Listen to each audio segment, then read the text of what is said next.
प्रजयति सिंदूरवदनो देवो यत्पादपङ्कजस्मरणम् वासरमणिरिव तमसां राशिं नाशयति विघ्नानाम् दक्षिणे लक्ष्मणो यस्य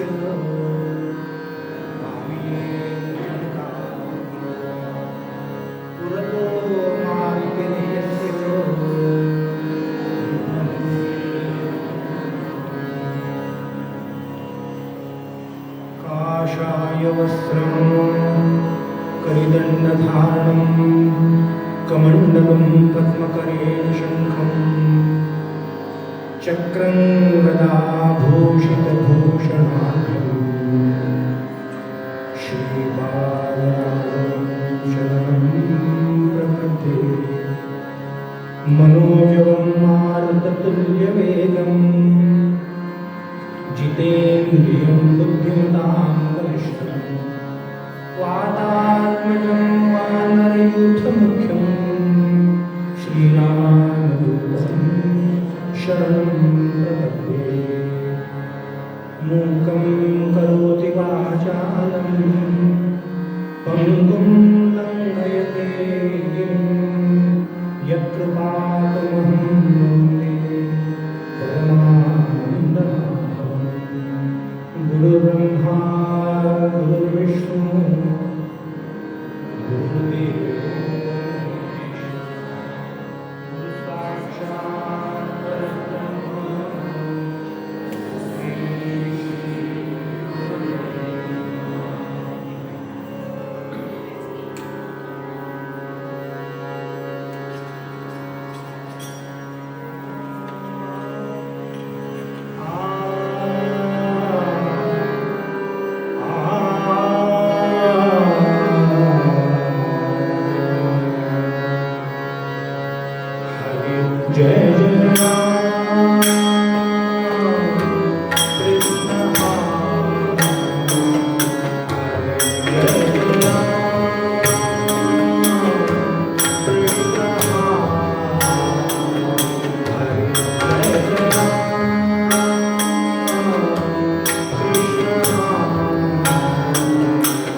गोवर्धन गोपाल नरक गोकुल संकटहारी जय जय राम कृष्ण हरे जय जय राम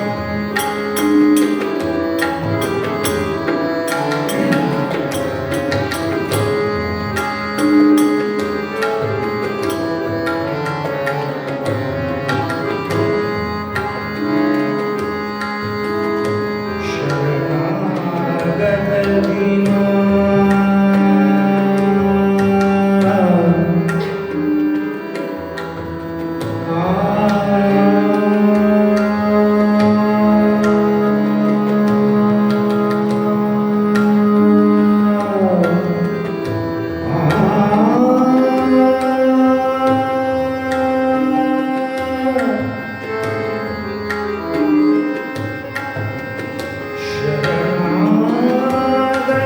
दीना शरणागत दीना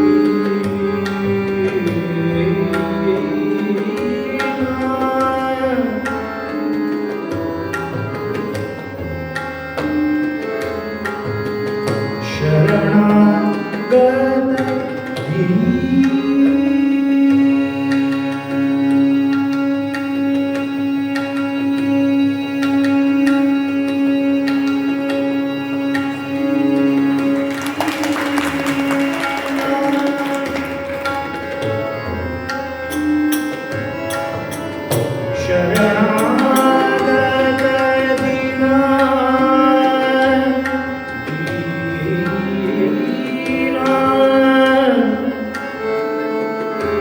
दीना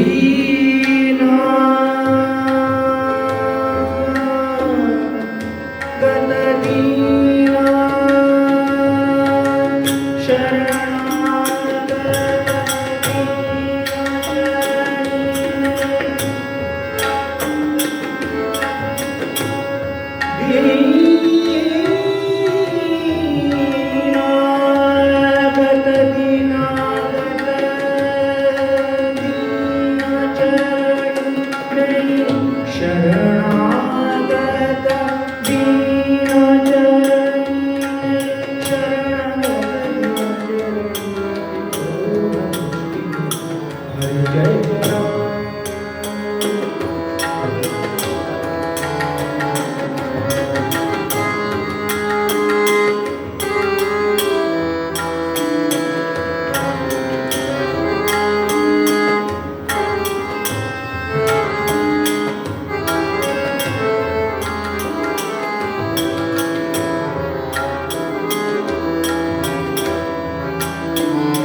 गुरुदेव नमः नमः हे त्रिगुणात्मक हे त्रिगुणात्मक रूपमनमावन हे त्रिगुणात्मक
पायी पादुका पायी कणा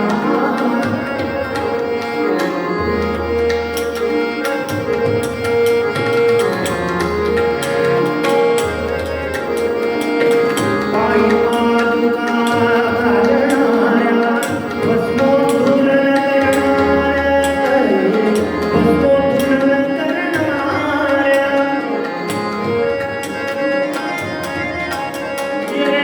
दंडकमंडलू घेणाऱ्या दंडकमंडलू दंडकमंडलू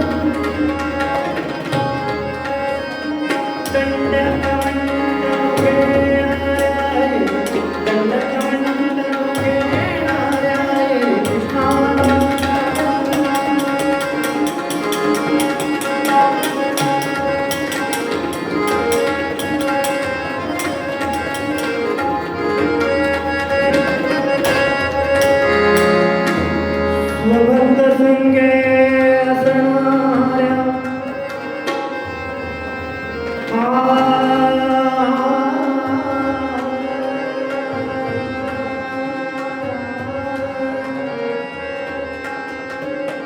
स्वभक्त संगे असणाऱ्या दासाभिषिक्त करणाऱ्या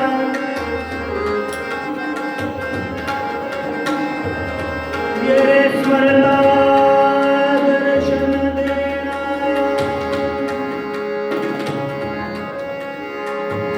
येरे स्मरता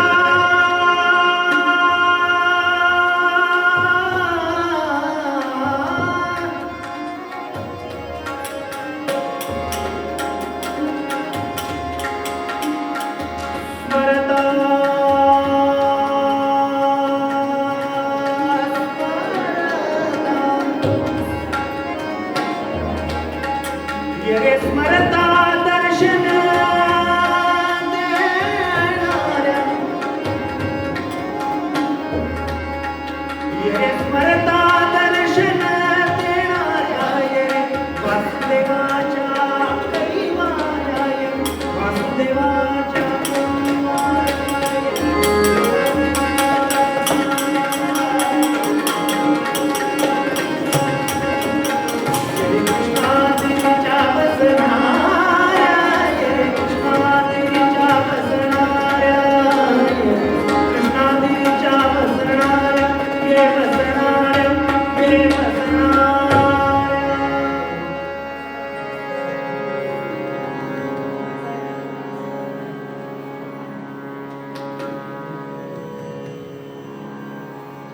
रघुपति राघव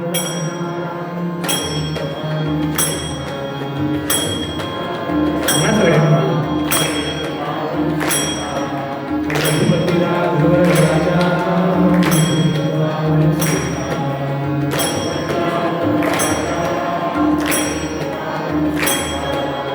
रघुपति राघव राजा रघुपति पावन सीताराम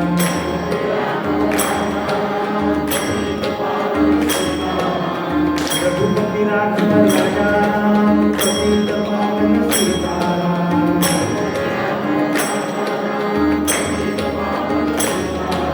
रघुपति राघव राजा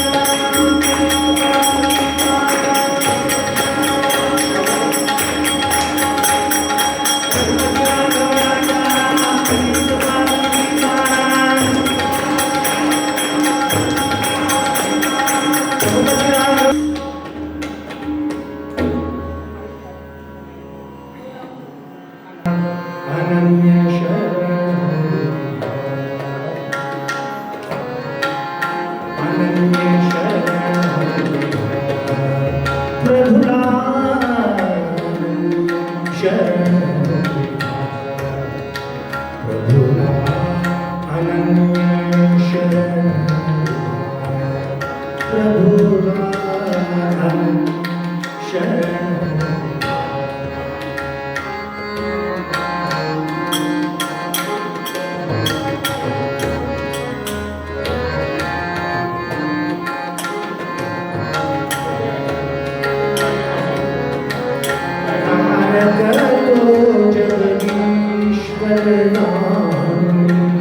तारक तो जगदीश्वर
राजाधिराज श्री रामचंद्र महाराज,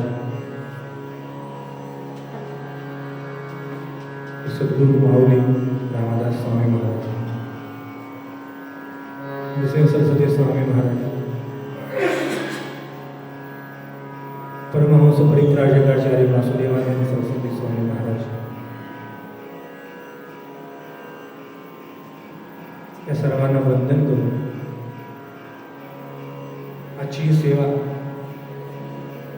अतिशय पवित्र आणि शांत अशा ठिकाणी, की ज्या ठिकाणी आपलं सगळं आयुष्य समर्थांनी घालवलं, अशा ठिकाणी सेवा करायला मिळणं म्हणजे काहीतरी पूर्वजन्मीचं प्रार्थना असावं. त्यामुळे आपल्या काकांना वाटलं की मला बोलवावं, तर मी त्यांचा आणि आपल्या सर्वांचा ऋणी राहील.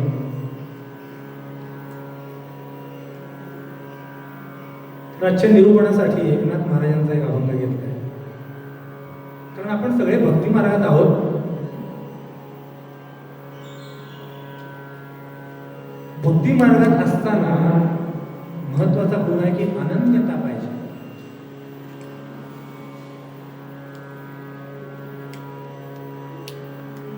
कारण प्रत्येकाला प्रापंचिक व्याप आहेत, विवंचना आहेत. त्यातूनही आपण जेव्हा भक्ती करतो, थोडासा वेळ काढतो देवासाठी, त्यावेळी अनन्यतेने त्याला शरण जायला पाहिजे. अनन्यता म्हणजे काय?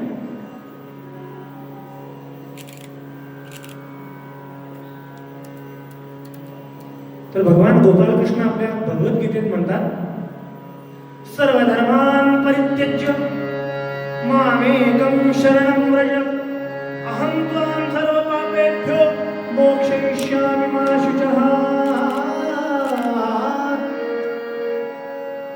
म्हणतात भगवान? या ठिकाणी धर्माचा अर्थ असा आहे, कर्तव्य असा आहे. धर्म म्हणजे धर्म असा अर्थ करू नका, नाहीतर म्हणा तुम्ही सर्व धर्मान परित्यज्य म्हणजे सर्व बाकीच्या धर्मांना टाका आणि आमच्याकडे या, असं नाहीये.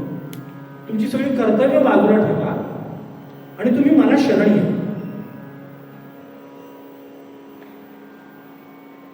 म्हणजेच काय तर धर्म आणि अधर्माला कारणीभूत असणारं हे जे अज्ञान आहे ते अज्ञान माझ्याजवळ आल्यामुळे मी दूर करेन.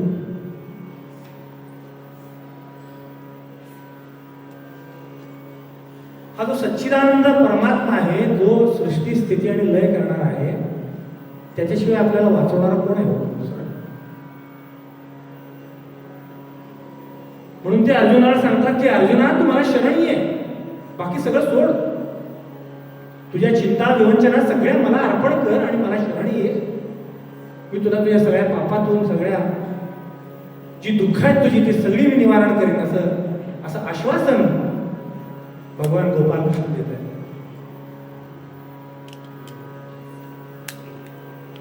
त्याबद्दल ज्ञानेश्वर माऊली म्हणतात, तरी सर्व कर्मे आपुली तुवा सर्वदा मज अर्पिली, तेणे प्रसन्नता लाभली आजी हे माझी. तू सगळी कर्म तुझी मला अर्पण कर, त्यामुळे तुला प्रसन्नता लाभेल, असं माऊली सांगतात.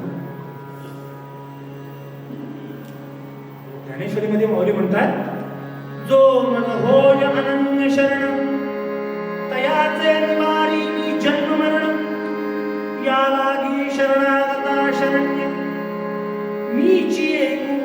मी एकटाच आहे असून सांगितलं.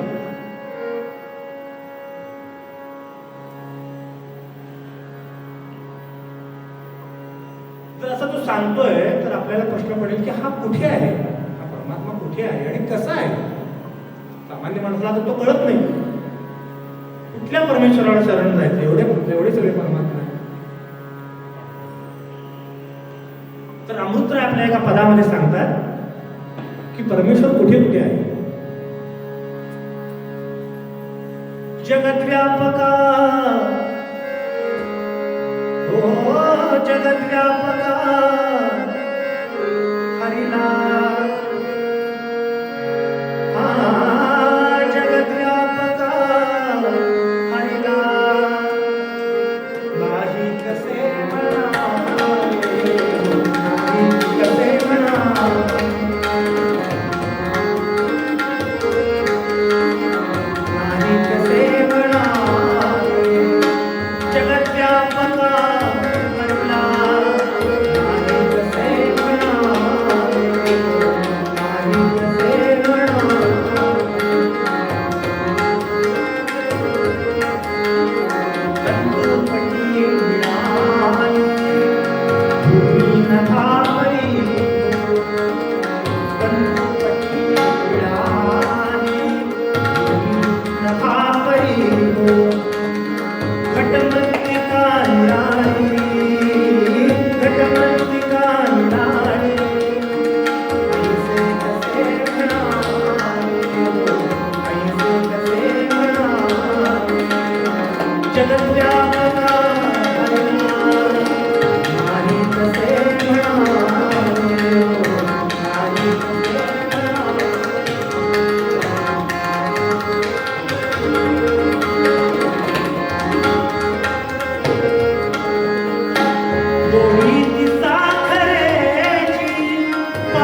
सांगितलंय की तंतुपटी मिळाली म्हणजे काय, तर धाग्याने जे वस्त्र विणलंय, हा उभे आडवे धागे असतात, त्या धाग्याने जे वस्त्र विणलंय ते कापसापासून विणलंय, त्यामुळं ते वस्त्र, कापूस किंवा धागा हे वेगवेगळे नाही, ते एकच आहे असं अमृतराय सांगतात. दुसरं उदाहरण त्यांनी दिले, भूमी नभा परिभू, म्हणजे ते कशी मिळाले, आकाश आणि पृथ्वी कशी एकत्र आहेत, कशी एक आहे. आकाश आणि पृथ्वी वेगळे वेगळे करू शकत नाही आपण, त्याप्रमाणे हा जगत व्यापक आहे, चराचरात व्यापलेला आहे परमात्मा. दुसरं उदाहरण देतात, घटमृत्तिका निराळी. घट म्हणजे भांड, मातीचं जे भांड होतं, घडा असतो, तो घडा मातीपासून बनतो. तर तुम्ही तो घडा आणि माती वेगळी असं समजायचं कारण नाही आहे, ती एकच आहे. जरी आपल्याला घट दिसत असेल तो, तरी तो मातीपासून बनलेला आहे, त्यामुळे घट आणि मृत्तिका वेगळी नाहीये. नंतरचं उदाहरण देतात, गोडी ती साखर याची पाखाडिता नये बा. मला सांगा, साखर आहे ती गोड आहे सांगावं लागतं का? त्याची जी गोडी आहे ती साखरेची गोडी आणि साखर वेगळी नाही करू शकत आपण, ती एक जीव आहे, एकत्र आहे. साखर म्हटली गोड असणारच, असायलाच पाहिजे. नंतर भिन्नत्व हेम वस्तू. आपलं सगळ्यांचं सोन्याच्या दागिन्यावर एवढं प्रेम आहे, आता अशक्य झालंय थोडस, जर फारच वाटले तर ते सोन्याच्या ज्या वस्तू आहेत, त्या सोन्याच्या वस्तू आणि सोनं, ज्या सोन्यापासून त्या वस्तू बनवल्या, त्या आपण वेगळ्या नाही करू शकत, त्या एकच आहेत. त्यामुळे परमेश्वर आणि चराचर भिन्न नाहीये, ते एकच आहेत असं अमृतरायाला सांगायचं. भगवान की जय. भगवान सांगतात की तू माझ्यात मन केंद्रित कर, माझ्यात मन एकाग्र कर, माझ्यात बुद्धी स्थिर कर, म्हणजे तू माझ्यातच वास करशील, यात कोणताही संशय उरणार नाही असं त्यांनी सांगितलं. मय्येव मन आदर्श मयी बुद्धिम निवेश निवसिष्यसि मय्येव आता ऊर्ध्वं न संशय.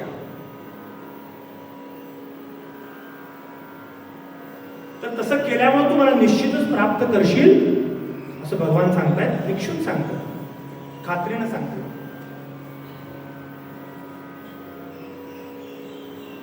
म्हणजे काय, भगवंताप्रती पूर्ण शरणागती, पूर्ण श्रद्धा असली पाहिजे असा या श्लोकाचा अर्थ आहे. आपण ज्या क्षेत्रात आहोत ते समर्थ माऊली म्हणतायत, एक निश्चय आहे ऐसा, एक निश्चय आहे ऐसा, एक देव आहे कैसा, साव्याची होऊन तत्वता, साधन करावे जय जय रघुवीर समर्थ.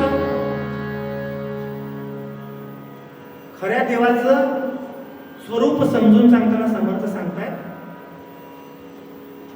की भक्ती उपासना कशी करावी.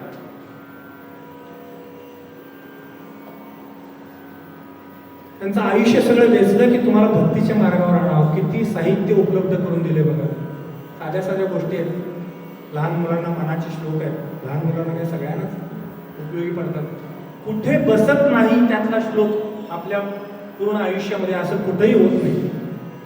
या जगातल्या सगळ्या गोष्टी त्यामध्ये मनाच्या श्लोकामध्ये येतातच. त्यामुळे एकच संत आहेत की त्यांना भगवान गोपाल कृष्णासारखी योगेश्वरी पदवी दिली, समर्थ रामदासांना. का तर त्यांनी आपल्याला सगळ्या या मार्गावर लावलंय, त्यांनी भक्ती मार्ग दाखवला आपल्याला. समर्थ म्हणतात, नाना तीर्थे धुंडाळिली, शमदमाची साधने केली, नाना ग्रंथांतरे पाहिली शोधुनिया. पुढे म्हणतात, तेणे नवे समाधान, वाटे अवघाची अनुमान, म्हणे रिंगू संताची शरण, या नाव मुमुक्षु कुणाला म्हणायचं. तर हे सगळं सोडून तुम्ही संतांना शरण जा, त्याला मुमुक्षु म्हणायचं. आपण सगळे मुमुक्षुच आहोत. का हो तुम्ही सगळं सोडून, आपले आपले व्याप सोडून सगळे इथे आलात 4 दिवस. ती ओढ आहे, ती तळमळ आहे, ती मनातून इच्छा आहे की आपण परमेश्वराच्या ठिकाणी जावं, त्याचं चिंतन करावं, मन एकाग्र करावं असं वाटतंय, म्हणून तुम्ही इथे आला.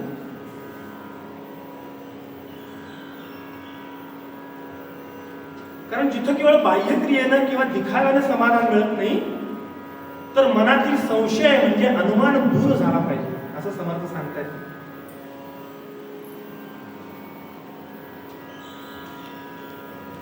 की खरं समाधान हे विचारात आणि सद्गुरूंच्या उपदेशानंच मिळतं. म्हणून समर्थ ठासून सांगतायत, निरोपिले निश्चयाचे लक्षण परिहेन कळे सत्संगे विण संतासी गेली शरण संशये तुटती. जय जय रघुवीर समर्थ. आपल्या मनात संशय नाही आणायचा. सद्गुरूंनी सांगितलं ना, अमुक कर म्हणून करायचं. फक्त त्यासाठी आपल्याला तळमळ पाहिजे. त्या परमेश्वराच्या प्रती आपला अनन्य भाव पाहिजे. एक दृष्टांत सांगतो. प्रभू रामचंद्रांच्या समोर उभे आहोत म्हणून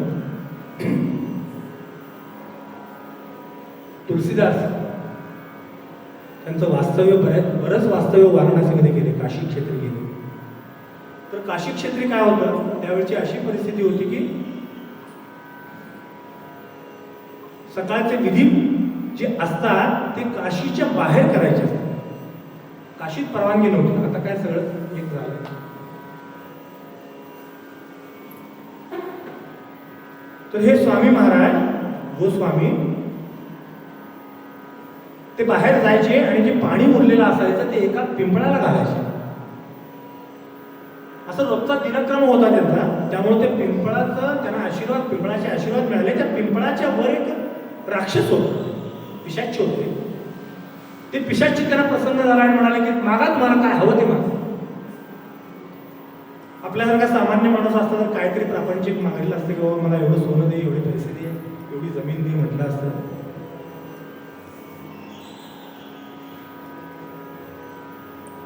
पण या रामभक्तांना, तुलसीदासांना फक्त एकच ध्यास होता, रामाचा ध्यास होता. त्यांनी सांगितलं बाबा मला काही नको, मला प्रभू रामचंद्रांचं दर्शन हवं. त्यासाठी काय करायला पाहिजे असं.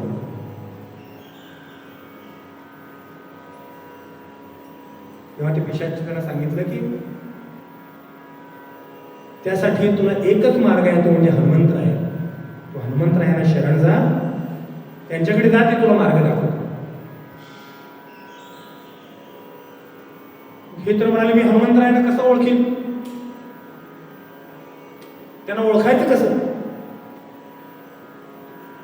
तर यत्र यत्र रघुनाथ कीर्तनम, यत्र यत्र रघुनाथ कीर्तनम तत्र तत्र कृत मस्तकांजली. जिथं जिथं रामाचं भजन असेल, जिथं जिथं रामाचं गुणगान गात असतील, त्या त्या ठिकाणी हनुमंत हे असणारच आहे. त्यानं सांगितलं की हे रामकथा करायची तुलसीदास. तुझ्या रामकथेला आलेल्या ज्या व्यक्तीच्या नेत्रातून प्रेमाश्रू वाहत असतील, जो तल्लीन झाला असेल, तो उन्मनी अवस्थेत गेला असेल, तेच हनुमंतराय. लक्षात ठेव. यांनी कथेला सुरुवात केली. सांगतायत प्रभू रामचंद्रांचं वर्णन सांगतायत आणि इकडे बसलेल्या आणि प्रेमाश्रूने धारा वाहतायत, गळ गळ गळ गळ गळ अश्रू वाहतायत. जाऊन चरण धरले घट्ट.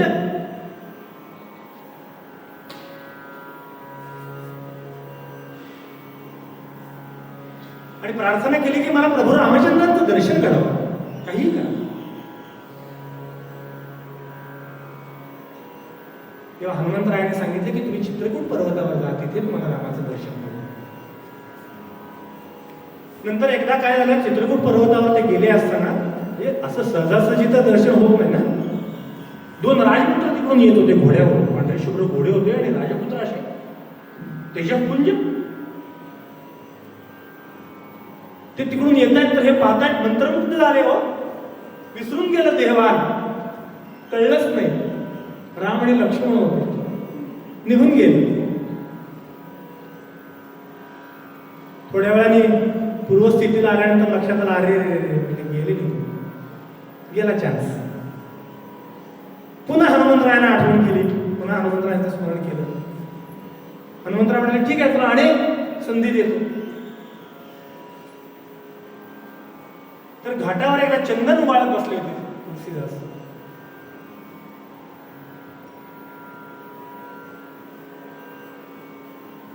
तर चंदन उगाळत असताना राम आणि लक्ष्मण दोघे तिथे आले आणि ते म्हणतात आम्हाला चंदन लावा. तोंड वर करून बघितलं तर पुन्हा देवाला आलो, कारण एवढं तेजपुंज होतं ते की डोळे दिपले त्यांचे, त्यांना ते सहन होईल.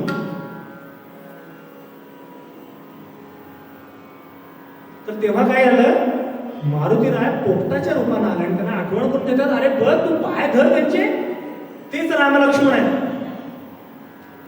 तेव्हा प्रभूंनी काय केलं, त्यांनी लावायचं राहिला बाजूला, आपणच चंदन घेतलं आणि तुलसीदासाने चंदन लावला. आणि अशा प्रकारे त्याला साक्षात्कार झाला आणि प्रभू रामचंद्रांचं दर्शन त्याने घडलं.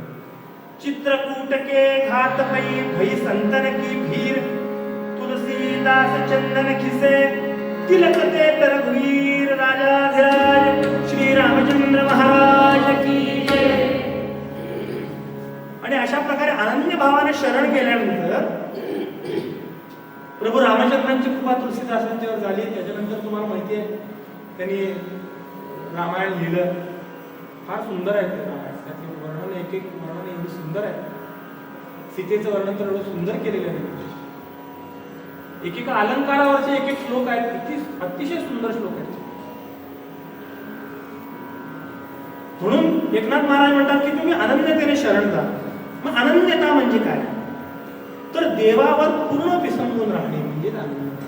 त्याच्याशी एकरूप होण्याची जी अवस्था आहे, उन्मनी अवस्था जी आहे, त्याला अनन्यता असं म्हणतात. म्हणजेच काय, अन्याश्रयाणां त्यागः, ईश्वरा व्यतिरिक्त कुणाचाही आश्रय घ्यायचा. इतर सर्व आसक्ती, मोह किंवा सांसारिक गोष्टीवरील अवलंबित्व जे आहे आपलं, ते सगळं सोडून द्यायचं, केवळ परमेश्वरावर अवलंबून राहायचं असं म्हणतात. भक्तिसूत्र ज्यांनी सांगितले ते नारद म्हणून नारद महाराज आपल्या भक्तिसूत्रात सांगतात, तस्मिन् अनन्यता तद्विरोधिषु उदासीनता. उदासीनता परमेश्वराच्या विरोधी असणाऱ्या सर्व गोष्टींबद्दल उदासीनता येणं म्हणजेच अनन्यता. अशा प्रकारे तुम्ही जर का अनन्यतेने त्याला शरण केलात तर तो तुमच्या पाठीशी राहतो, तुमचे सगळी दुःख निवारण करत असतो.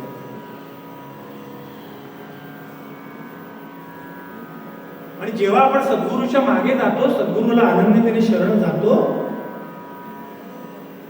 तेव्हा सद्गुरू तुम्हाला एकटा सोडत नाही, तुमच्या पाठीशी सदैव राहतो. आपल्या पुढे उदाहरण आहे, समर्थ रामदास सांगतायत, कोणाशी ताप आहे का बोलायची, समर्थाची या सेवका वक्रपा आहे, असा सर्व भूमंडळी कोण आहे, जय जय रघुवीर समर्थ. धमकी देतात, धमकी. माझ्या सेवकाला वाकड्या दृष्टीने बघितलंच तर काय करीन. ही अनन्यतेचं फळ आहे. परमेश्वराप्रती, सद्गुरूप्रती अनन्यता होतात, ही अनन्यता. एक वाडीतला, नरसिंहवाडीतला एक दृष्टांत सांगतो. नरसिंहवाडीमध्ये अनेक संत होऊन गेले, म्हणजे वरच्या बाजूला वाडीत आला असा, वरती सगळी मंदिर आहेत, सनकाधिक म्हणतो आम्ही, की नंतर जे महाराजांच्या ठिकाणी येऊन थांबले त्यांचे शिष्य असतील, त्यात एक नारायण स्वामी महाराज की जे ताळ्याचे, कोल्हापूरजवळ ताळं, अतिशय दत्तभक्त, महालक्ष्मीवर प्रचंड श्रद्धा होती त्यांची, खूप छान गायचे, गाणं खूप प्रिय होतं. महालक्ष्मी मंदिरात एक मंदिर आहे त्यांचं स्वतःचं, एक छोटंसं मंदिर आहे, तिथं 2 चबुतरे बांधले, 2 चबुतरे, एका बाजूला दत्त महाराज आणि एका बाजूला अंबाबाई त्यांचं भजन ऐकायला येऊन बसायचे. तर अशी नारायण स्वामी महाराज वाडीत येऊन राहिले. नृसिंह स्वामी महाराजांचं एवढं प्रेम होतं या शिष्यावर की त्यांनी सांगितलं की माझ्या आधी या शिष्याची पूजा व्हायला पाहिजे. आज सुद्धा पहाटे जेव्हा पूजेची सुरुवात होती त्यावेळी नारायण स्वामींच्या महाराजांची पहिला पूजा होती, मग पुजारी खाली जातो आणि खालची पूजा. म्हणजे अनन्यतेने शरण गेल्यानंतर काय होऊ शकतं.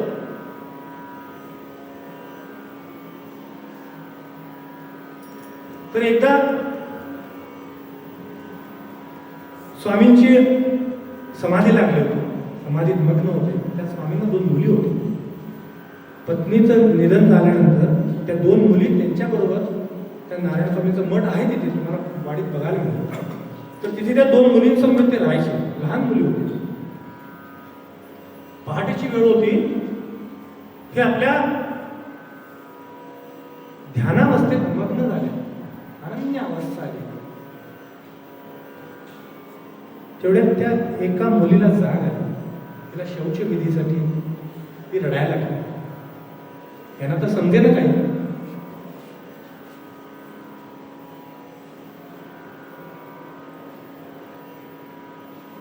ते झालं. थोडा वेळ गेला. थोड्या वेळानंतर स्वामींची समाधी अवस्था उतरली आणि ते मुलीजवळ गेले आणि म्हणाले, चल बाहेर, आता जाऊया आपण बाहेर, तुला जायचंय ना बाहेर? म्हणाले, काय सांगताय, तुम्हीच तर घेऊन आलात मला जाऊन.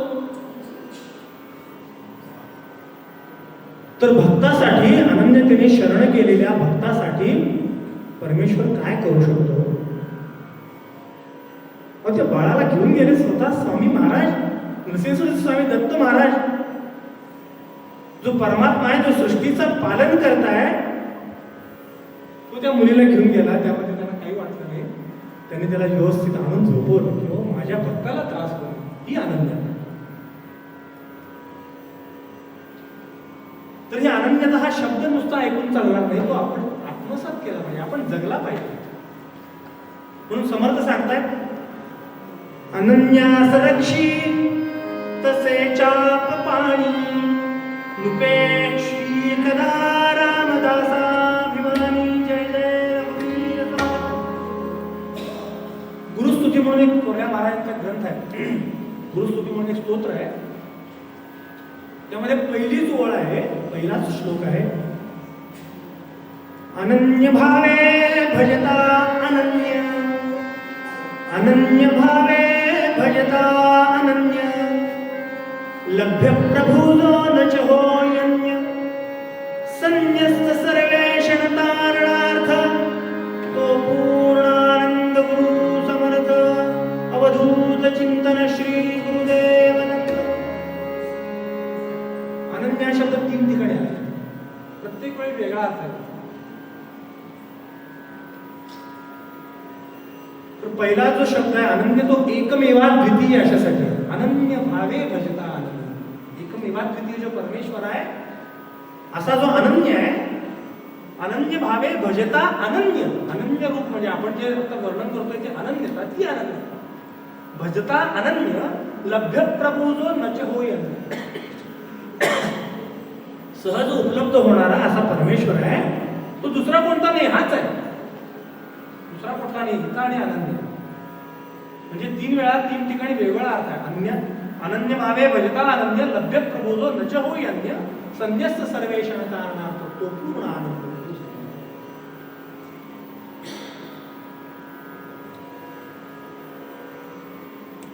तर परमेश्वराप्रती तुमच्या मनात अनन्य भाव असेल ना, तर तो तुमच्या सदैव पाठीशी राहील, तुमच्या सुखदुःखात पाठीशी राहील.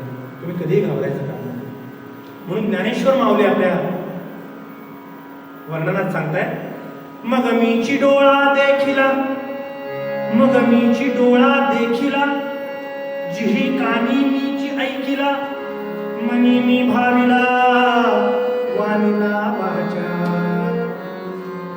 माझी या कीर्ती विण जयांचे रीते नाही श्रवण, जया सर्वांगी भूषण माझी सेवा.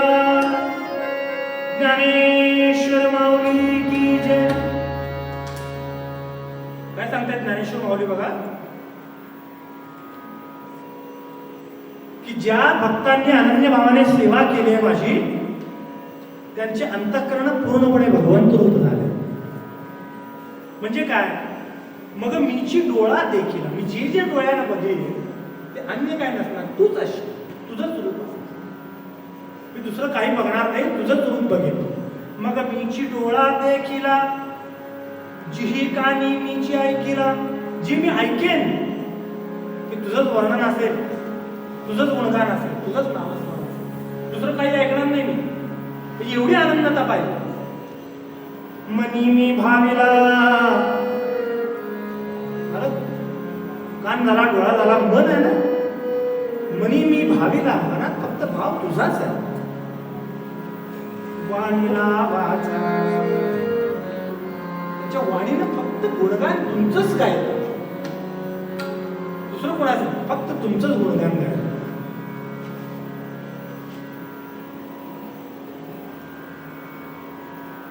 आणि एवढं करून ज्यांना त्याचा गर्व नसतो तेच खरे भक्त आहे. जेव्हा आपण भगवंताला शरण जातो ना, तेव्हा भव दुस्तर पार करतो. हा जो सागर आहे ना, हा फार वाईट आहे. संसार रूपी जो सागर आहे खूप दुःख आहे त्याचे, कुणालाच सुख नाही. तर तुम्ही जेव्हा अध्यात्म मार्गाला लागाल, सद्गुरूला शरण राहा, परमेश्वराला शरण जाल, नामस्मरण कराल, तेव्हा तुम्ही यातून तरुण जाल. म्हणून तुकाराम महाराज एका अभंगात म्हणतात, म्हणून शरण जावे, म्हणून शरण जावे, सर्व भावे देवासी, म्हणून शरण जावे, सर्व भावे देवासी, शरण जावे.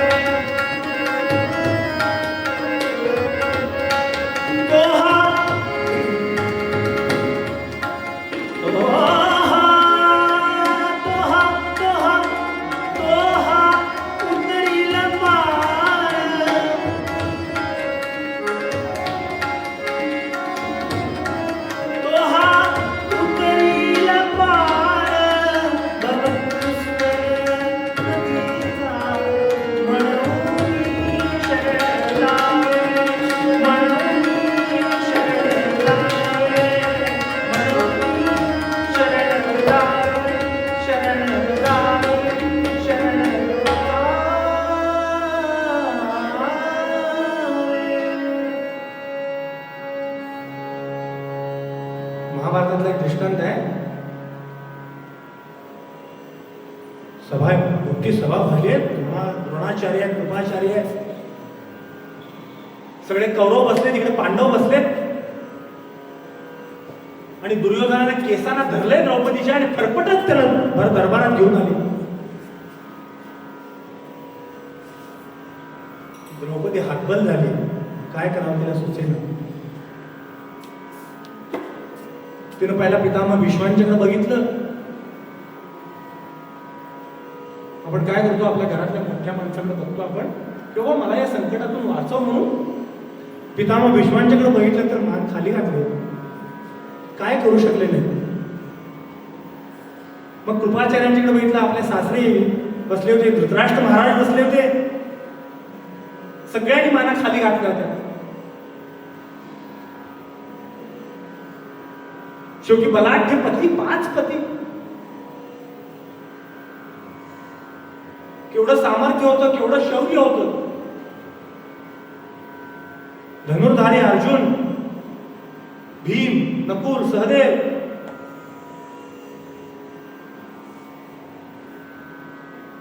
शेवटी स्त्री काय करते, आपल्या पतीकडे शरण जाते, पतीला आपला आश्रय मागते, पण ते पण काही करू शकले नाही, त्यांच्याही माना खाली घातल्या होत्या. आता हातबल होऊन ती खाली बसली, तेव्हा तिला आठवलं की मला वाचवणारा एकच आहे. आणि त्यावेळी धावा केला, गोपाल कृष्ण भगवान की जय. आणि मग त्यावेळी भगवानांनी त्यांना वस्त्र पुरवले. आपल्याला सगळं पुढची कथा माहिती आहे की तिचं शील वाचवलं त्यांनी. नंतर जेव्हा हे सगळं झालं, तेव्हा एकदा भेटलेले असताना द्रौपदीने विचारलं की कृष्णा, तुम्ही मला वाचवायला एवढा का वेळ केला तो त्यावेळी? भगवान हसले आणि म्हणाले, तू मला कुठे बोलवलंस? तू पहिला इतरांचा आश्रय शोधत होतीस, आणि जेव्हा कोणीच तुला मदत करेना तेव्हा मी तुला आठवलो. पण हे बघ तू माझे आठवण काढल्यावर मी त्वरित तुला आलो आणि तुला मी मदत केली. असं भगवान गोपाळकृष्ण सांगतात. म्हणून आपण अशा परमेश्वराच्या प्रती अनन्यतेने लीन व्हावं. नंतर शेवटी नको, आधीपासूनच आपण लीन व्हायचंय, आधीपासूनच त्याचं नामस्मरण करूया. म्हणून एकनाथ महाराज आपल्या मूळ पदात म्हणतात,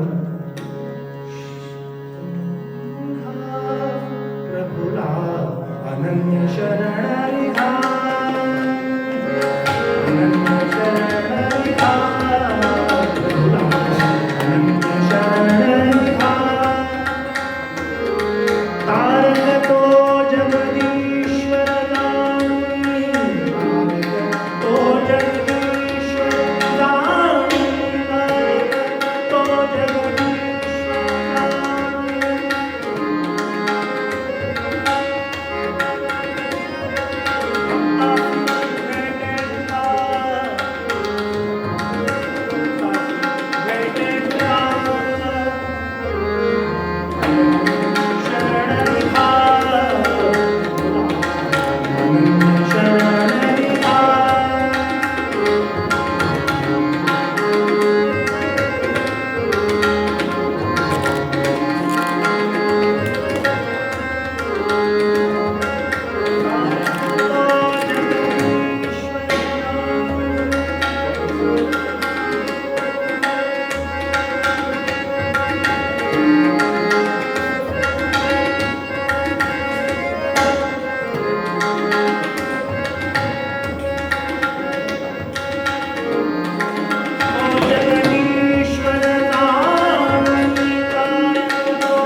सुरुवात आहे. आगे आगे देखो होत आहे क्या, आता सुरुवात आहे फक्त. अजून खूप मोठा पल्ला गाठायचा. खूप छान, एक नंबर. थोडं नामस्मरण करूया. हो. आवाज कमी झाला.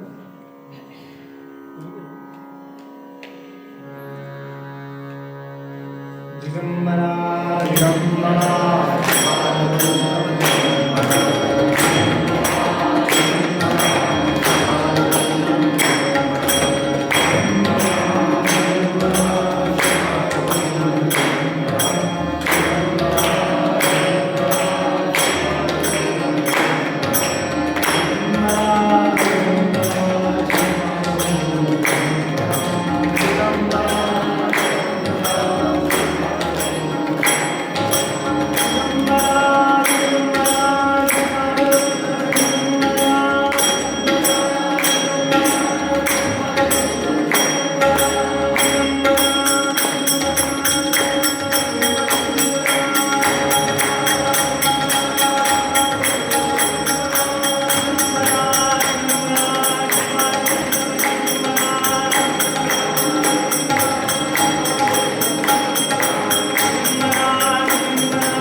राजेंद्र महाराज की जय. सद्गुरु माऊली रामदास स्वामी महाराज की जय. अवधूत चिंतन श्री गुरुदेव. अभंगाला अनुसरून कथाभाग असा आहे. गुरुचरित्राचाच एक कथाभाग आहे. नृसिंह सरस्वती स्वामी महाराजचे दुसरा अवतार दत्तात्रेयांचे. त्यांचा जन्म कारंजा या ठिकाणी झाला. जन्म झाल्या अनेक चमत्कार केले आणि आईची परवानगी घेऊन ते काशी क्षेत्री गेले. तिथे संन्यास आश्रम घेऊन पुढे नंतर काही वर्षांनी मातोश्रींचं दर्शन घेऊन पुन्हा ते त्यांना वाटले की ओढ वाटली कृष्णावेणीची, कृष्णावेणी मातेची आणि पश्चिम महाराष्ट्राची. त्यामुळे तीर्थाटन करण्यासाठी म्हणून ते प्रथम औदुंबराच्या ठिकाणी आले. तिथे एक चातुर्मास ते राहिले. चातुर्मास करून जेव्हा पुढे आले तेव्हा त्यांना एक अतिशय सुंदर असं रमणीय क्षेत्र दिसलं. घनदाट जंगल होतं, शमीचे वृक्ष होते, पिंपळ वृक्ष होते, औदुंबराचे वृक्ष होते.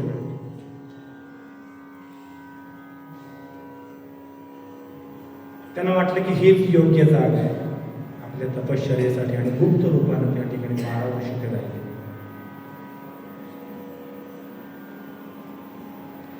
नंतर पादुकांची स्थापना करून ते पुन्हा गाणगापूरला गेले. गाणगापूरला गेल्यानंतरचे त्याचे नंतर जे रूप प्रकट झाल्यानंतर जे चमत्कार आहेत, ज्या ज्या भक्तांवर जे अनन्य भावाने अनन्य भक्तीने जे शरण जातात त्या सर्वांना जे जे चमत्कार त्यांनी दाखवले, ज्या ज्या संकटातून त्यांनी आपल्या भक्तांचा उद्धार केला, त्यापैकी एक आहे.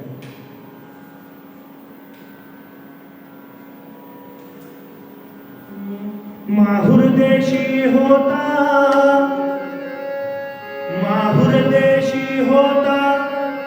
विप्र सुखे गोपीनाथ नाम तया. पुत्र न वाचती म्हणून स्त्री सह आराधितो अत्रितनया. गाणगापुरापासून थोडं दूर माहुर देश असे गाव आहे. त्या ठिकाणी गोपीनाथ नावाचा ब्राह्मण राहत होता. अतिशय धनाढ्य ब्राह्मण होता, धनवान होता. आणि त्यानं काय केलं, दत्तात्रेयांची उपासना केली आणि त्या दत्तात्रेयांच्या उपासनेचं फलित म्हणून त्याला एक पुत्र प्राप्त झाला.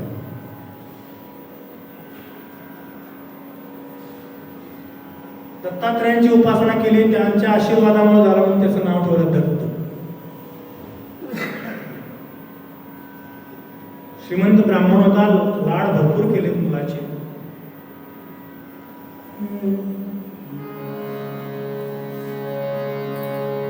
एक पुत्र झाला पुढे,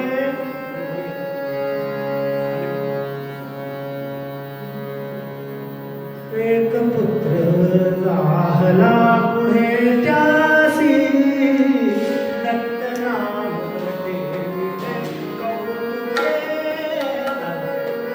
दत्त नाम देविले कौतुके.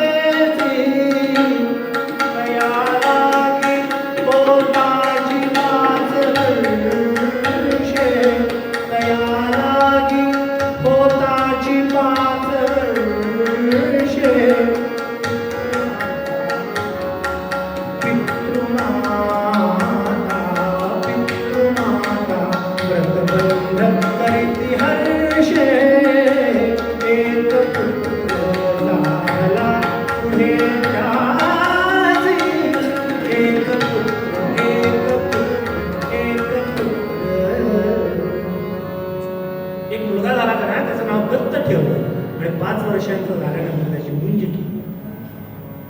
मोठ्या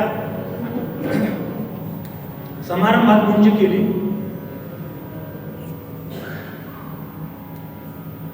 म्हणजे केली होता होता होता त्याचा मुलगा वाढायला लागलाय. त्याची 12 वर्ष झाल्यानंतर त्याचं लग्न ठरवलं. वर्षे 12 होता वर्षे 12 होता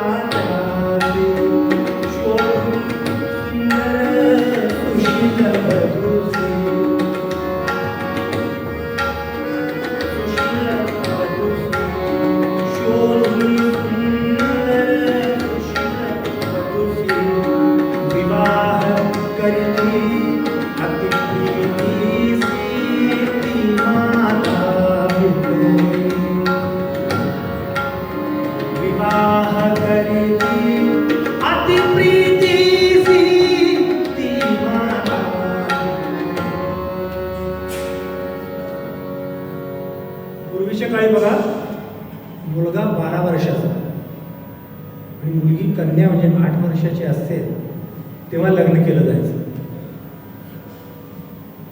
तर अशा प्रकारे मुलगा 12 वर्षाचा झाल्यानंतर त्याने एक सुंदर मुलगी बघितली. त्यांनी शेजारच्या गावची होती. त्या मुलीचं माहेर, तिचं घर जे होतं ते पण खूप श्रीमंत होतं. आई वडील श्रीमंत होते, खूप लाडात वाटलेली मुलगी होती.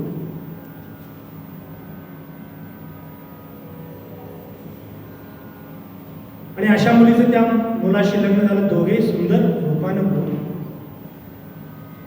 राजबिंड रूप दोघांचंही. असा त्यांचा प्रपंच चाललाय. दोघी आनंदात आहेत, सगळं घर आनंदात आहे, दोन्ही घर आनंदात आहेत. एक एक त्यांच्यातली कार्य पार पडतायत. खूप आनंदात चाललंय त्यांचं सगळं. पण काय असतं, काळ फार वाईट असतो. दुर्दैव आढालं आणि त्या मुलाला एक व्याधी झाली. सतत तो आजारी राहू लागला. खूप वैद्य केले, खूप औषधं केले, पण काही फरक पडेल नाही. कारण दोघांच्याकडे पैसा अमाप होता.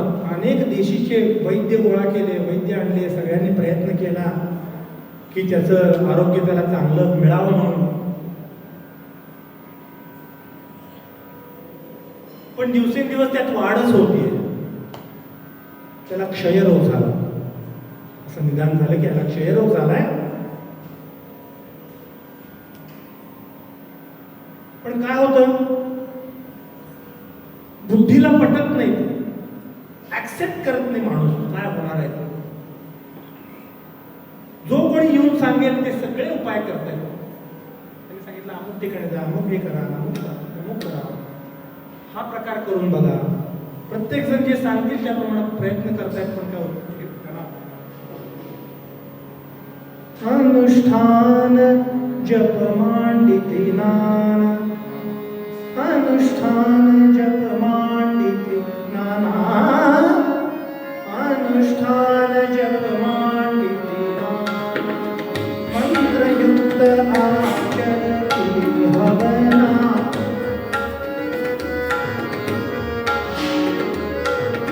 भोजन देती अमित ब्राह्मणा, भोजन देती अमित ब्राह्मणा, व्याधि निवाराया, अनुष्ठान अनुष्ठान वैज्ञानिक औषध देती, वैज्ञानिक औषध देती,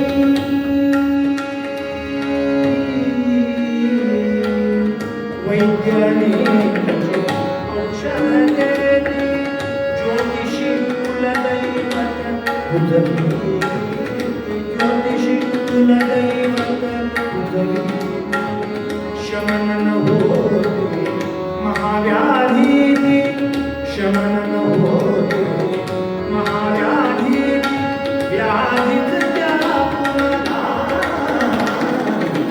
अनुष्ठान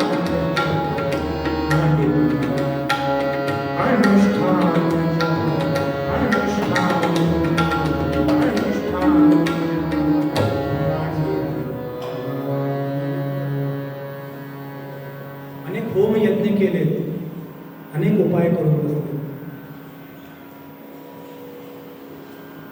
पण काही उपयोग होईना. ती मुलगी पण पतिव्रता होतो. तिचं असं होतं की जेवढं पती खाईल तेवढंच ती खायची. जे औषध पतीला द्यायचं ते स्वतः भक्षण करायचे. जेवढा वेळ पती झोपेल तेवढाच वेळ झोपायची. बघा, एवढं कोवळं वय, एवढं सुंदर रूप,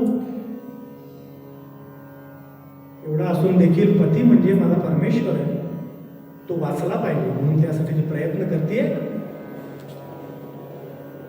दोन्ही घरचे लोक काय अवस्था झाली असेल त्यांची, त्या दोघांकडे पाहून त्यांना अतिशय दुःख होत होतं.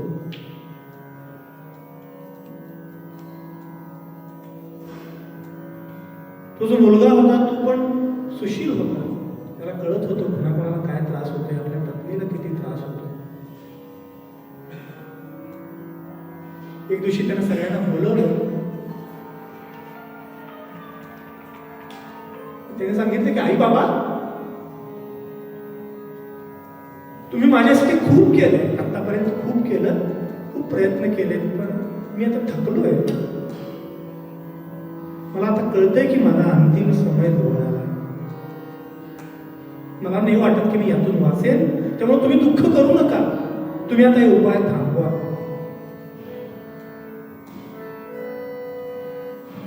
काय सुचे नव्हतं आई वडिलांना. काय होईल सांगा, काय अवस्था होईल आई बापाची.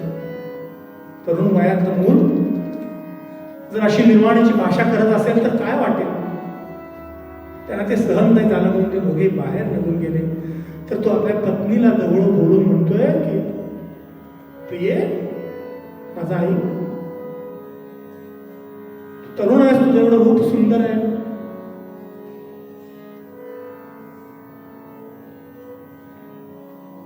तुझ्या आणि माझ्या प्रार्थनात एवढा सहवास होता. आता मी चाललो, तेव्हा माझ्यातली आशा काढून टाक. तुला हवा असेल तर माझ्या आई वडिलांच्या जवळ राहा, किंवा तू तुझ्या आई वडिलांच्याकडे गेलीस तरी चालेल.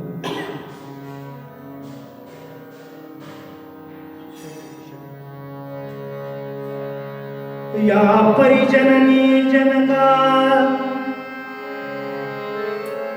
सांगतोय आपल्या आई वडिलांना, या परिजननी जनका सांगून तो पत्नीला बोध करी. या परिजननी जनका सांगून तो पत्नीला बोध करी. गतजन्मीचा वैरी, काय म्हणतोय का मी, गतजन्मीचा तुझा वैरी आहे. गतजन्मीचा वैरी कष्ट दिले बरसे तुझे आजवरी. प्रिय, मी तुला मागच्या जन्मीचा कोणीतरी शत्रूच असेल म्हणून मी तुला या जन्मात एवढं दुःख दिलं. आपल्या ऋणानुबंध एवढाच होता, इथे संपला आपला ऋणानुबंध. तुझं मन तयार कर, मी यातून काही आता वाचणार नाही.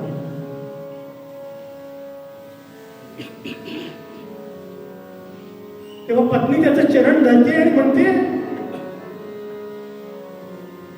नाथ, असं नका म्हणू, तुमच्याशिवाय मला कोणी नाही आहे जगात, तुम्ही मला हवे आहात.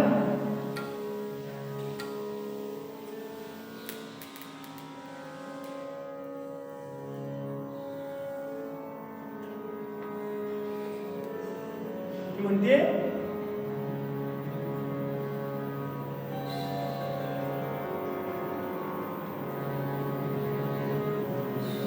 विवाह समय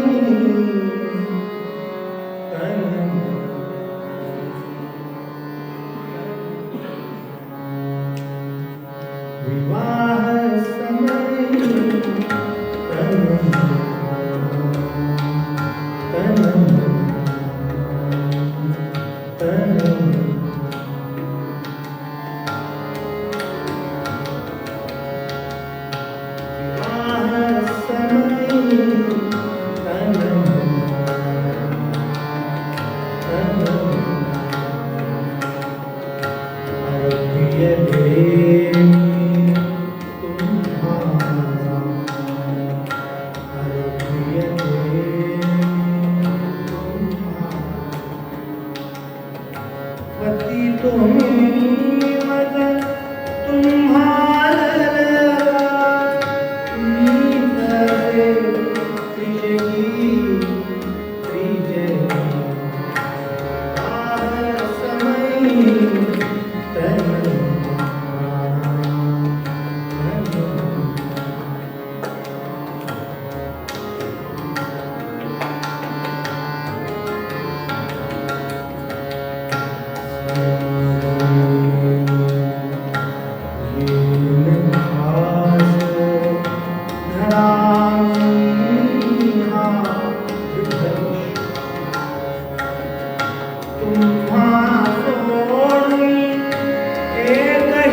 श्वास सोडून एकही श्वास घेणे नधळे विवाह समयी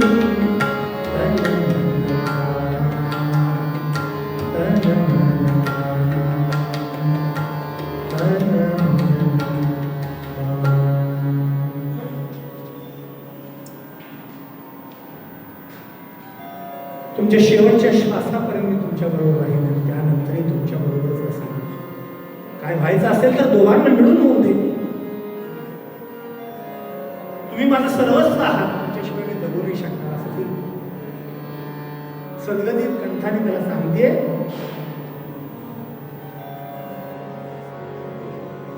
ती म्हणाले माझं जेवढी पुण्य असेल तेवढे मी सगळे पणाला लावेन, पण तुम्हाला यातून बरं करेन, तुम्ही माझ्यावर विश्वास ठेवा असं ते म्हणते.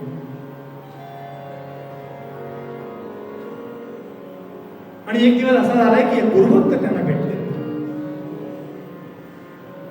आणि त्यांनी त्या मुलीला सांगितले की बाळ हे बघ, गाणगापूरला एक नृसिंह सरस्वती स्वामी महाराज आहेत, त्यांनी अनेकांची दुःख निवारण केली. तू त्यांच्याकडे नक्की जा, ते तुला मदत करते, ते तुला तुझ्या संकटातून सोडवते असं तिला सांगितलं. तेव्हा तिने तयारी केली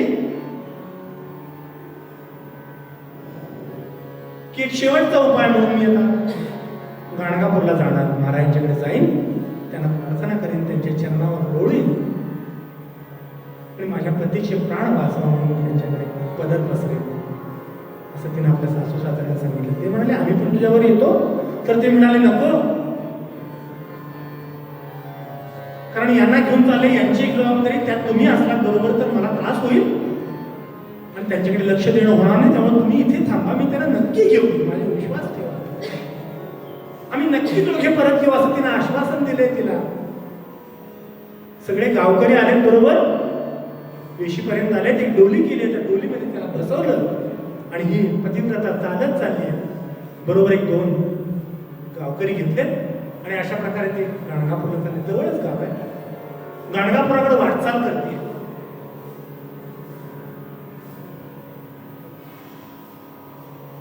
मध्ये मध्ये थांबून वाकून बघती आहे काय पतीची अवस्था आहे, काय त्यांना खाव आहे, पाणी, काही औषध, काही हवा असेल तर ते बघत होती. पती कळत होता की प्रिय मला आता होत नाहीये, मला यातून सोडव. ते म्हणते धीर धरा, थोडाच अवधी राहिला, गाणगापूर जवळच आहे, गाणगापुरात गेलो की महाराज आपल्याला वाचवते, आपल्याला सोडवतील, तुम्ही जरा धीर धरा, महाराजांच्यावर विश्वास ठेवा असं म्हणून ती त्याला घेऊन आली, वेशीपर्यंत आली आहे, गाणगापुराच्या वेशीत आली आहे. आणि वेशीत आल्यानंतर आता म्हणाले की आपण पटकन दर्शन घ्यायचं महाराजांचं.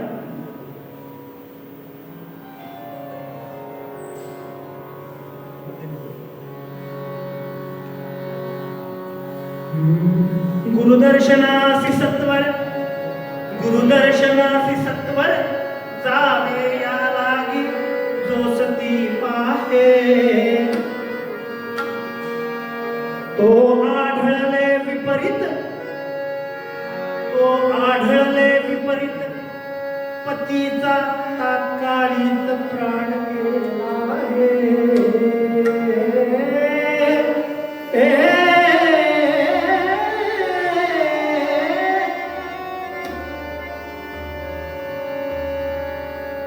पतीची काय अवस्था आहे म्हणून बघावं म्हणून वाकून बघितली.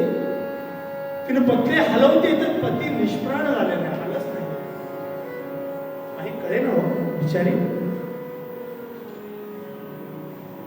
ना सासू सासरे ना आई वडील, ही एकटी छोटी मुलगी, 10-12 वर्षाची मुलगी असेल, काय अवस्था झाली आहे बघा. टाहो फोडते. तेव्हा माझ्या आयुष्यात मी कुणाचंच कधी वाईट केलं नाही, माझ्यावर हा प्रसंग का आणला.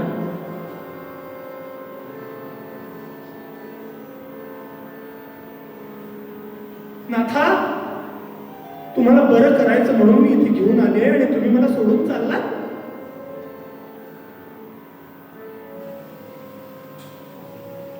देवा, ब्राह्मणाच्या साक्षीनं आपण 7 फेरे घेतले की जन्मभर एकमेकाला साथ देऊ म्हणून, आणि तुम्ही मध्येच सोडून चालला. अशा प्रकारे ती आक्रोश करते. आणि किती सुरी होती, एक सुरी बरोबर ठेवली, तिची सुरी घेतली आणि ती म्हणजे आता मी प्राण त्याग करते. आजूबाजूच्या लोकांनी तिला थांबवलं.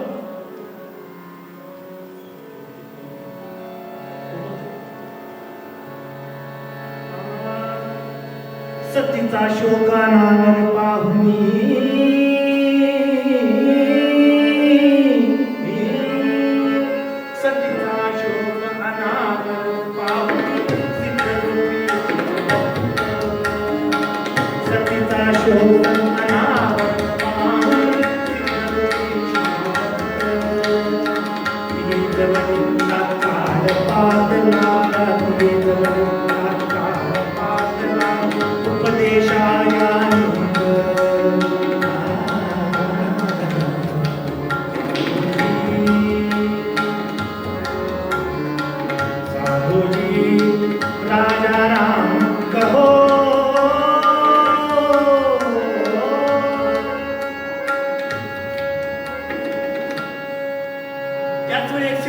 सिद्ध पुरुष जवळ आलाय, समोर आलाय.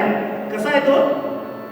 भस्मांकित जटाधारी, रुद्राक्ष भूषणे निर्धारी, त्रिशूळ धरिला असे करी, येऊनी जवळी उभा ठेला,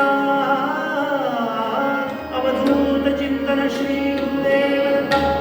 सर्वांगाला भस्म लावले, गळ्यात रुद्राक्षाच्या माळा आहे. असा सिद्ध पुरुषांच्या रूपात एक सिद्ध पुरुष त्या ठिकाणी आलाय.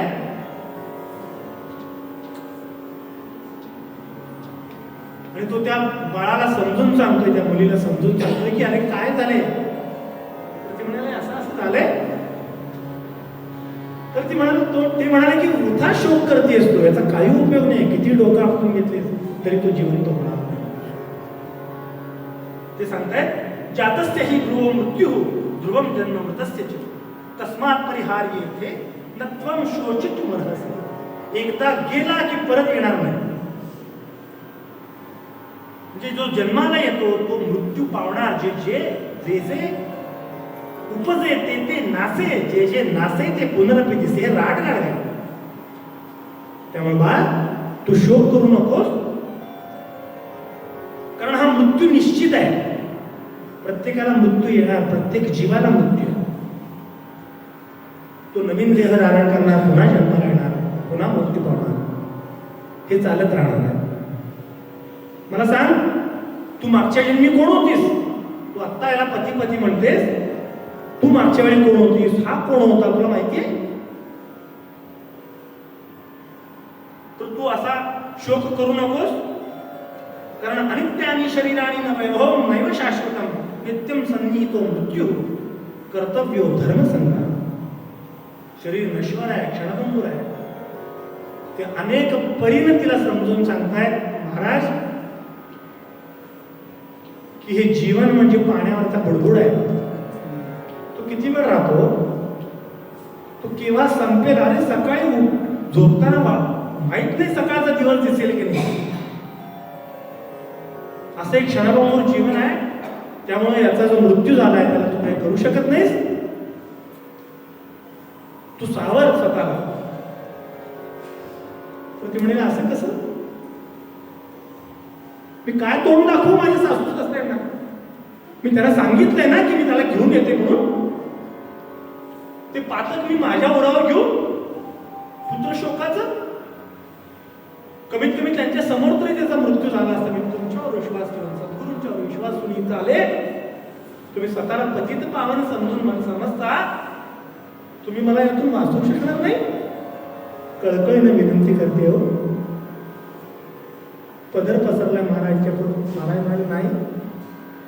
त्या सिद्ध पुरुषाने सांगितलं माझ्या हातात काही नाही, काही करू शकत नाही. म्हणाले आता मी काय करू? मी तर आता परत जाणार नाही.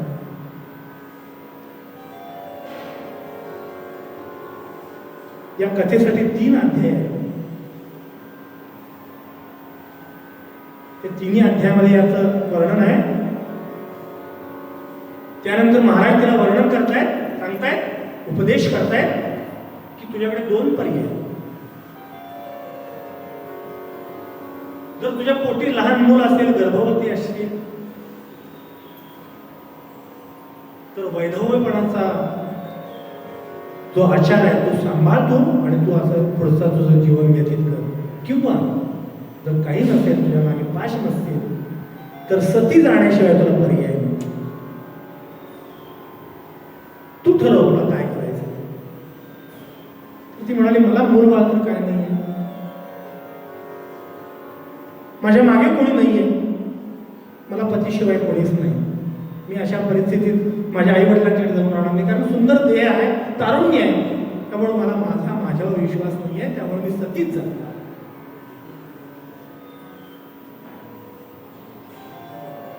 आणि अशा प्रकारे गाणगापुराच्या त्या वेशीवरती सती जाण्याची तयारी सुरू झाली.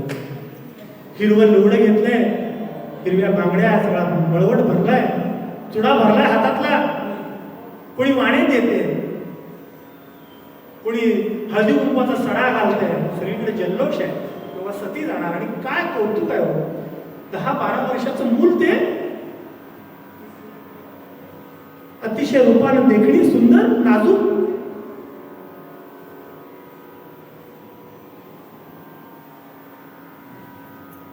आणि अशा अवस्थेत ते आता सती जाण्यासाठी म्हणून निघाले.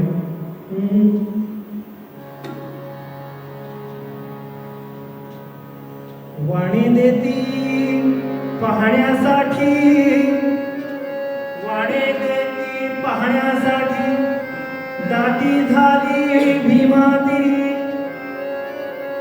यतिवेशे प्रगटले श्री गुरु, भीमरथी गंधर्वपुरी, भीमामर्जा संगमठाई, गुप्तराहुनी औदुंबरी, यतिवेशे प्रगटले श्री गुरु, भीमरथी गंधर्वपुरी.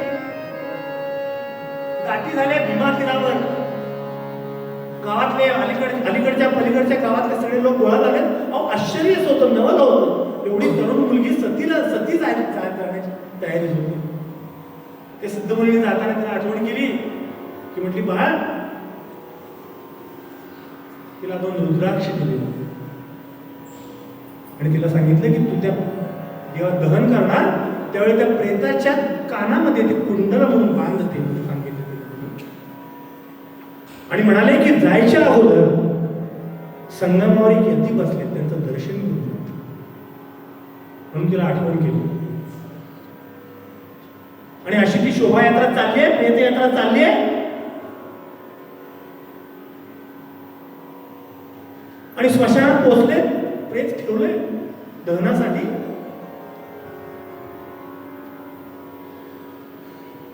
आणि ही आता तयार झाली की आता आपण सती जायचं म्हणून. तेवढ्यात तिला कानावर शब्द आठवले की हे रुद्राक्ष बांधायचे. 2 रुद्राक्ष बांधले आणि म्हणाले की 5 मिनिटात आले. यती महाराजांचं शेवटचं दर्शन घेतले आणि त्वरित येते. असं म्हणून ती सद्गुरूंच्या तिकडे गेली आहे. सद्गुरू तिथे बसले, रुद्राभिषेक चाललाय देवाचा. गाणगापूरच्या ठिकाणी संगमावर रुद्राभिषेक चाललाय. सगळे ब्रह्मवृंद बसलेत, संपूर्ण नागरिक बसलेत समोर. आणि त्यांच्या महाराजांच्या साक्षीनं रुद्र पठण चाललंय.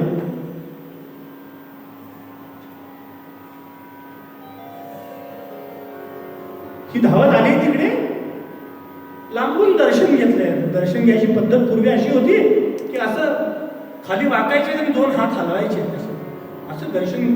सवाष्ण बायका असे दर्शन घ्यायचे. ती खाली वाकली आणि जेव्हा अशा बांगड्यांचा आवाज आला त्यावेळी मागूनच त्यांनी पाहिलंच नाही मागे आणि महाराजांनी आशीर्वाद दिला. अष्टपुत्रा सौभाग्यवती भव, अवधूत चिंतन श्री गुरुदेव दत्त. आजूबाजूचे लोक बघायला लागले महाराजांच्याकडे. अहो महाराज, अरे काय झालं?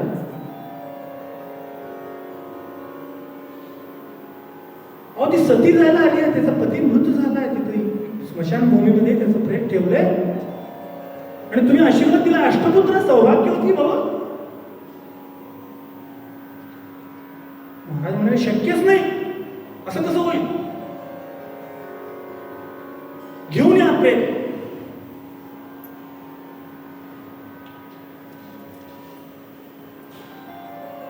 आणि प्रेत घेऊन आले, महाराजांच्या समोर ठेवलं. प्रेताणुनी तीर्थ शिंपुनी अमृत दृष्टीने पाहती गुरु, अमृत दृष्टीने पाहती गुरु. सजीव करुणी ब्राह्मण तिथले सौभाग्याचा मित्री प्रती.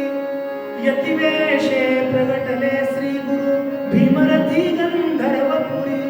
भीमामलजा संगम ठाई गुप्त राहुनी औदुंबरी. महाराज समोर प्रेत ठेवलं आणि आपल्या कमंडलूचं तीर्थ टाकलं आणि त्या प्रेतावर टाकले. हो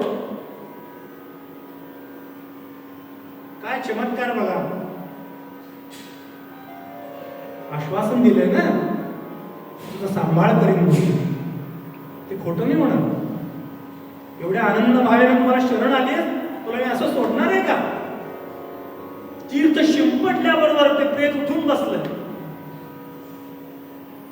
जय जयकार सुरू झालाय सगळीकडे. तू उठून बसला, बघतोय तर आजूबाजूला लोक मारतात, बायकोला ओरडतोय, अरे तू काय मला कुठे आणलंस इथे म्हणून. तेव्हा त्याने सगळा वृत्तांत सांगितला की काय झालं आणि काय नाही ते सगळं सांगितलं. दिव्य देह प्राप्त झाला त्याला.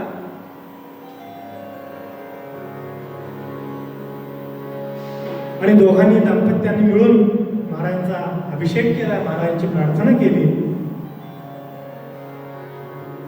तेव्हा आपण देखील असंच आनंदी भावाने परमेश्वराला शरण जाऊया. एकच मागूया की तुझं ध्यानच माझ्या हृदयात असू दे.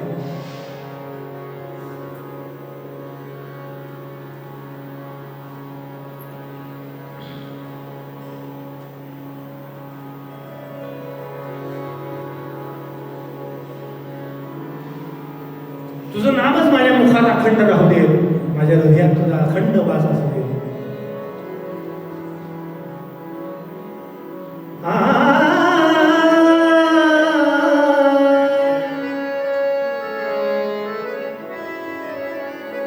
हृदय ध्यान तुझे बदली नाम दत्ता. हृदय ध्यान तुझे बदली.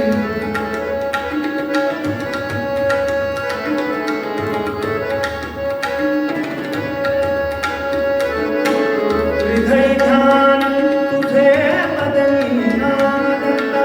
सेविन नित्य प्रेमानंद. सेविन नित्य, सेविन नित्य, सेविन नित्य.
चिंता साई चरण